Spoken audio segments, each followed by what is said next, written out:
Ryan Martz is challenging Weston Newton for the District 120 seat. He and wife Jessica moved to Beaufort County about 10 years ago from Ohio. Gee, that sounds familiar, doesn't it?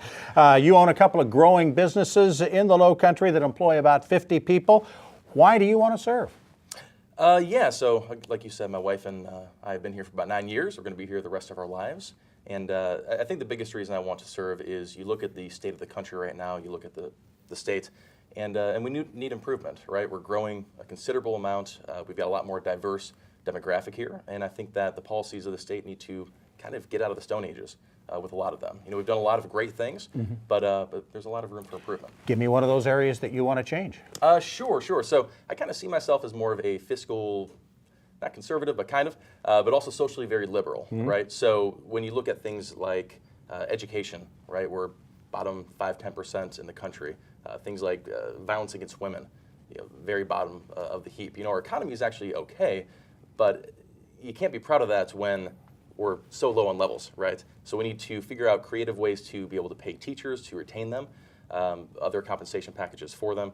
We need to also look at social things like gun reform laws, marijuana reform laws, things to kind of, again, bring us out of the Stone Age so we can keep on bringing people in here, keep on bringing families in here and businesses. Okay, those are pretty good big picture things. But now, delve down into one. Take education, for example. What can we do to fix the education system in South Carolina that is, as you said, ranked in the bottom 10? Sure. So big things with that. Obviously, one is teacher retention and bringing teachers in, right? So it's not just about paying them more, although we do need to pay them more.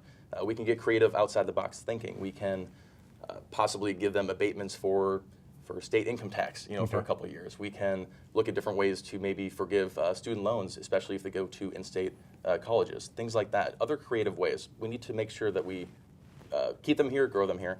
But the other side of it, of course, is infrastructure. We've got many new schools, but we're already overflowing with them, so we need to put more money into that as well. Now, that's just on that type of level. We also need to look at the big picture with regards to higher education, more vocational schools. Four-year colleges are fantastic for a lot of people, but they're also not for everybody, right? So I'd like to invest in more two-year schools, more trades, so we can have skilled workers here that we can bring in more businesses to be able to employ. All right, all of that costs money. It does.